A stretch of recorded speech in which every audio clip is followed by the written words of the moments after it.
What's up, people of YouTube? I'm Karsatowski, and welcome back to the Karsatowski Bowling YouTube channel. So today we have another PBA bowling breakdown in the year I was born, in 1997. And this one, we are going to be reviewing the Johnny Petraglia Open. So, here we go. Alright, championship match of the Johnny Petraglia Open. Now, yet another title match with Walter Ray Williams Jr., the most dominant player of the decade. And he starts. Again, I have not seen this match either. And you know, that looks just like it could be a plastic ball. I have seen plastic balls that have had a similar design to that. And he is facing off the number 1 seed, which really up until about maybe 8 years ago or so, this guy was the number 1 international player of all time, Amleto Monticelli from Venezuela. And at this time, Amleto, I believe, had like 17, maybe 18 titles in his career at this point. He had 2 consecutive Player of the Years in 1989 and 1990, and I believe he is one of 6 players to have ever won Player of the Year back-to-back. Walter Ray won it 3 times, Earl Anthony won it 3 times in a row twice, Mark Roth won it 3 times in a row, Jason Belmonte's won it 3 times in a row, Amleto Monticelli's won it twice in a row, and just these last 2 years, E.J. Tackett has won it twice in a row. So Amleto is in a very elite field with that regard. And obviously Walter Ray, bowling right with Amleto in this match, is right up there with him.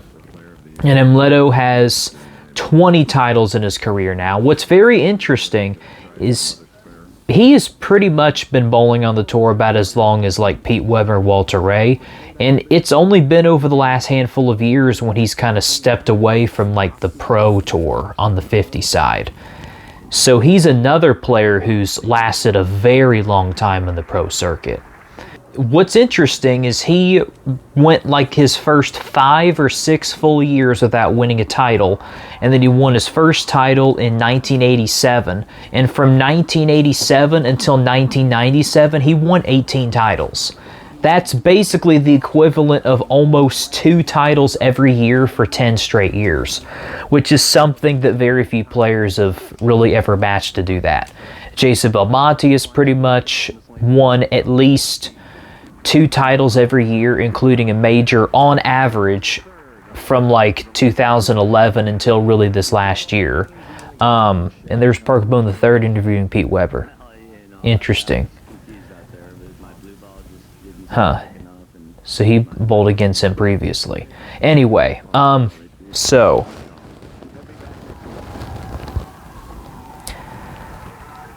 yeah, anyway, and Amleto, after this year, would not win another title until 2005. And then after 2005, he would have another long drought, and he wouldn't win another national title until 2016 when he won in Japan. So Amleto won a lot of his titles, pretty much every one of his titles within a 10-year period, then went 8 years, nothing, then won a title, and then 11 years, nothing, and then won a title. Very interesting. That just shows you that even the greatest players have long, extended slumps at times. And Amleto is currently down by 1 pin through 3 frames. That's his first strike of the match.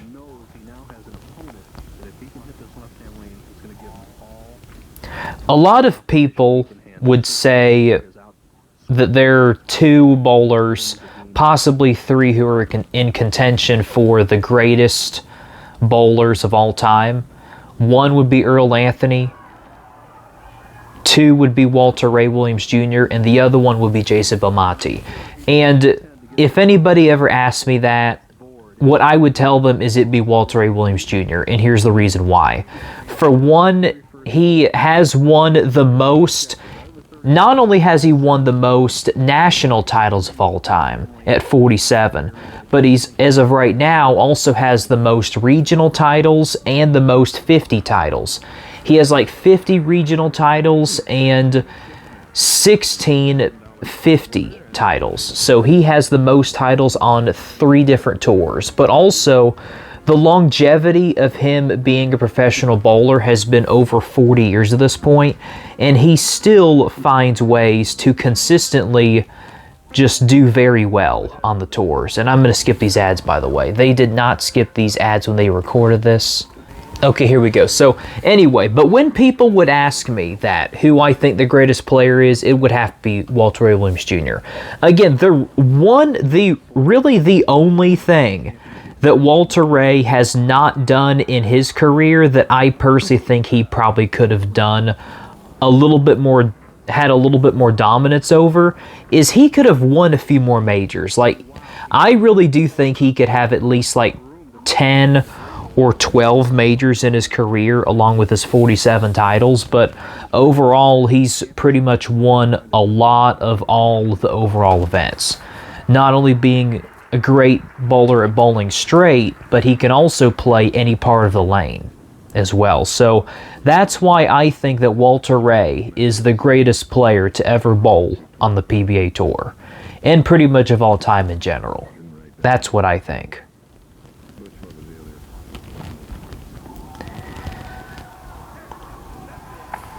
His ball reaction looks really good in this title match.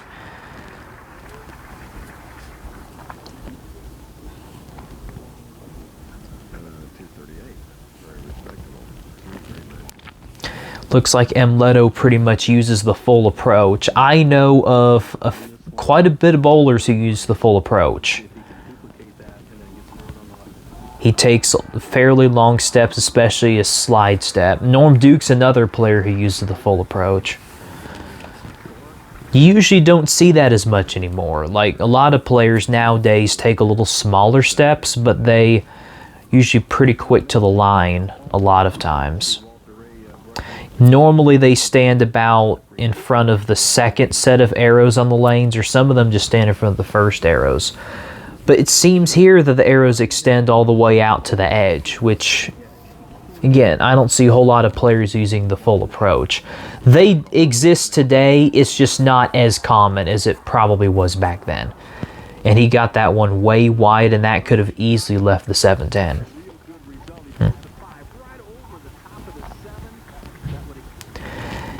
So he actually is sponsored by Track Bowling, which it's not necessarily one of the like most popular bowling ball brands of today, but it's another one that's been around for a long time, for sure. I don't think I have ever thrown a Track bowling ball, but they're around and they're pretty good company, I suppose. And Walter Ray has pretty much been a Brunswick staffer throughout his entire career, essentially. Oh, trip out that 9-pin ball. Dadgum. Well, looks like a lot of players this game are definitely throwing really good shots, and they're lined up, but their pin carry is a little suspect right now. Walter Ray's shot did go pretty high, so he's probably going to end up moving. For him, I would say he would probably move a full board. Oh, the average leaders, 225, 221, 221, 221, and 220. All right. And earnings for this season, 154, 125, 89, 78. Okay. Yeah, Walter's definitely going to have more than like 89,000. He'll probably end up getting close to 200,000 by the time this season's over. This is still pretty early in the year, and this is really before he was like winning quite a bit more titles. Again, I have never even seen this match, and I don't even know who wins. So I'm not going to spoil it for anybody in this video, so you're going to have to wait until the end. Ooh, that probably ended up right at 4-5 board, I'd say. Amleto is definitely playing a lot more inside than Walter because he's putting a lot more shape on the ball and really getting it to that dry spot and it having hook back. Which, when Amleto first started on the PBA Tour, he's pretty much had a game very similar to that his entirety on the PBA Tour. And a lot of players, even the late great Earl Anthony, criticize his style, saying that his style just works for him and that nobody should implement it. But then again, a lot of great players of today have emulated that style, and E.J. Tackett being one of the best examples of that is in the last few years. And there's a lot of similarities.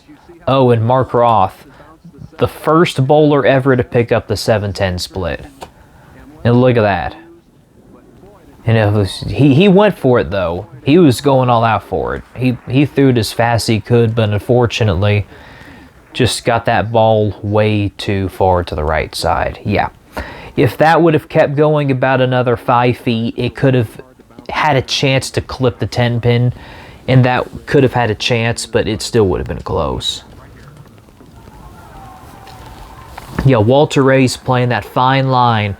Walter Ray and Norm Duke are some of the few bowlers who were able to play that line on just about any oil pattern. Like, about the only time that you're going to see any bowlers playing that line is like on one of the very flat and long US Open patterns, like that has been used for this year, and also the Bradley Open pattern, which is a strategy that I did do this year, and it's a strategy I'm probably going to do for next year.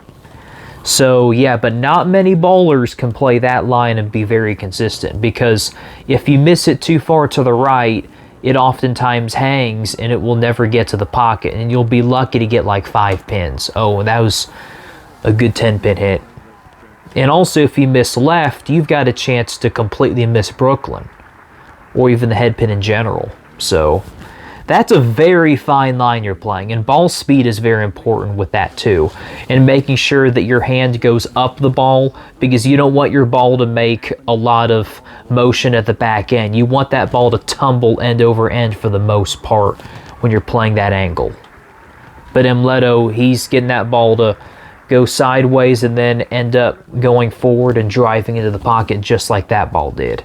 And he's down by 35 pins going to the 10th frame. So yeah, with that open in the 8th frame, him leaving that 7-10 split pretty much did him in this match.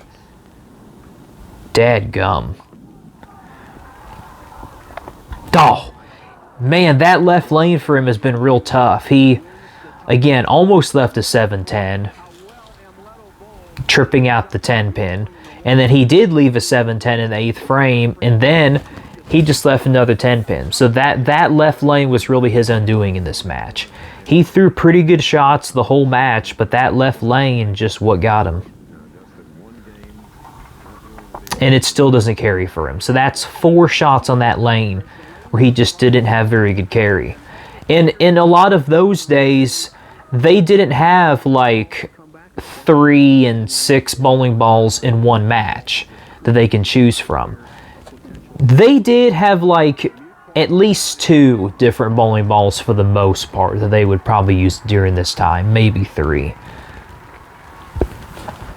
But it was also still common in this time to just use one ball, because there weren't that many reactive bowling balls to choose from at this time. And I wonder what kind of ball Walter Ray is using. To me, it looks like it would be like a spare ball today, but I don't know. I don't know what that ball is. And Walter Ray won pretty handily in this match. I don't know how many titles that would have gotten him to at this time. This, I think, would have probably been like mid-season, I guess. So this would have been definitely before the last stepladder finals at ABC, which I covered last week. But yeah, I mean, Walter Ray was very dominant in this year. He was the man to beat in the 90s, for sure. So that is the 1997 Johnny Petraglia Open, named after the legendary left-hander on the PBA Tour, Johnny Petraglia. Well, very interesting match. And it's very interesting to see that Emilio Monticelli would not win another title. Well, he did win his 18th title in that year, but he wouldn't win again for another 8 years, which is very interesting. Yeah, and Walter Ray, has just piled over the titles over the years, and it's only been recently since he hasn't been bowling on the national tour, but he still tries his hand at the Regional 50 Tour and the 50 National Tour. But yeah, we're in a new age on the PBA Tour, where all of those bowlers who were really good in the 90s are pretty much either already completely phased out on PBA competition or just starting to get there. Like Chris Barnes is really the last bowler who got his start in the 90s who's really continuing to bowl on tour now. And he's easily in the top 3 best players on the 50 Tour. So yeah, interesting era the 90s were. I'd have to say overall, the 90s on the PBA Tour is probably my favorite era of bowling in general for the most part. The 2000s were really good too, but this era just has a very different feel to it compared to most eras. So anyway, that's my review of that event. And if you all would like to see any more of these videos, then be sure to hit that subscribe button so you'll never miss any more videos. I'm Karsatowski. Keep watching my content, and I'll see you in that next video. See ya!